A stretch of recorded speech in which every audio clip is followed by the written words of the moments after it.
श्रीं क्लीं श्रीं कुबेराय अष्टलक्ष्मी मम गृहे धनं पूरय पूरय नमः।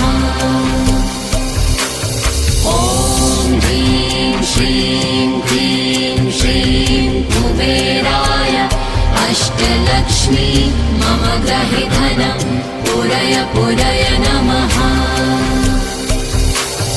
ॐ ह्रीं श्रीं क्लीं श्रीं कुबेराय अष्टलक्ष्मी मम गृहे धनं पूरय पूरय नमः। ॐ ह्रीं श्रीं क्लीं श्रीं कुबेराय अष्टलक्ष्मी मम गृहे धनं पूरय पूरय